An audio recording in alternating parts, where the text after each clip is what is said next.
జరుగుతున్నాయి. చిన్న పెద్ద అందరూ ఉత్సాహంగా భోగి వేడుకల్లో పాల్గొంటున్నారు. ఆంధ్రప్రదేశ్ రాజధాని అమరావతిలో మందడలో నిర్వహించిన భోగి వేడుకల్లో టీడీపీ అధినేత నారా చంద్రబాబు నాయుడు, జనసేన పవన్ కళ్యాణ్, నాదెండ్ల మనోహర్ పాల్గొన్నారు. అమరావతి జేఏసీ, తెలుగుదేశం, జనసేన ఆధ్వర్యంలో తెలుగు జాతికి స్వర్ణయుగం సంక్రాంతి సంకల్పం పేరుతో ఈ కార్యక్రమాన్ని నిర్వహించారు. చంద్రబాబు పవన్ తో ఫోటోలు, సెల్ఫీలు తీసుకునేందుకు పిల్లలు పెద్దలు పోటీ పడ్డారు.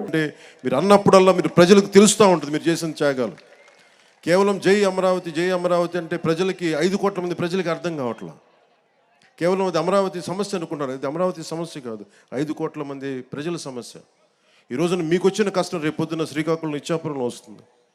అటుపోతే మనకి ఇంక్లూడింగ్ కడపలోని పులివెందులో కూడా వస్తుంది.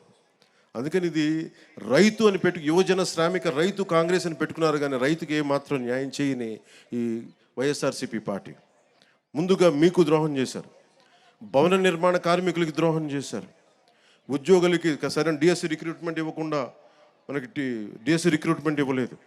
కానిస్టేబుల్స్కి కనీసం సరైన ఉద్యోగ అవకాశాలు లేవు. ఏ విధంగా చూసినా ఉపాధి అవకాశాలు లేవు. వీటన్నిటినీ కలిచివేసింది. ముఖ్యంగా మీరు గుర్తుపెట్టుకోవాల్సింది, ఆ రోజున మీకు కౌలు రావట్లేదు అంటే ఆ రోజున జనసేన మీకోసం ముందుకొచ్చి మీకు కౌలు పడేలా మీకు మీ తరపున మేము పోరాటం చేశాం. మీకోసం ఆ రోజున కంచెలన్నీ వేస్తే, ఆ రోజున ఆడపడుచులు ఏడ్చి వేదనతోటి ఆ రోజు వస్తే, ముళ్ళ కంచెలు వేస్తే మేము మీకోసం దాటి ముందుకు వచ్చాం. ఈరోజు కూడా అదే.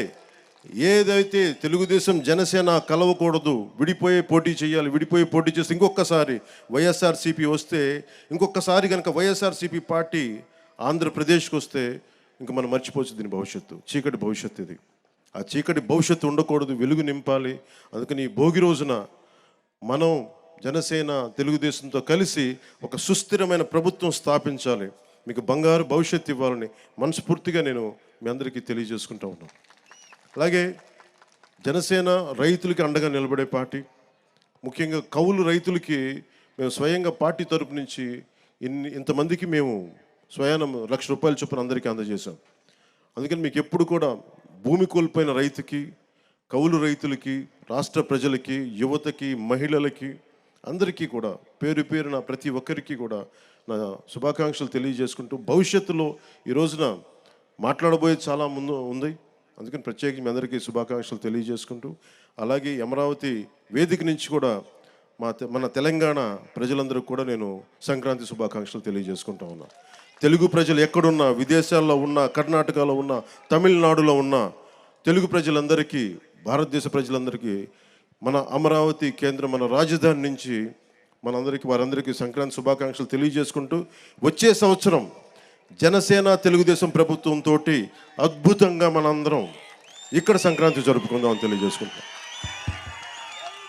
అందరికీ మనస్ఫూర్తి అభినందనలు తెలియజేసుకుంటూ, ప్రతి ఒక్కరికి పేరు పేరున ధన్యవాదాలు తెలుపుకుంటూ, ఈ సంక్రాంతి మీకు ఇది క్రాంతి, మార్పుతో కూడిన, విప్లవంతో కూడిన సంక్రాంతి. ఇది మీ అందరికీ వెలుగులు నింపాలని, కాంతితో పాటు క్రాంతి కూడా రావాలని మనస్ఫూర్తిగా కోరుకుంటూ సెలవు తీసుకున్నాను. జై ఆంధ్ర, జై భారత్, జై హింద్. ధన్యవాదాలు పవన్ కళ్యాణ్ గారికి.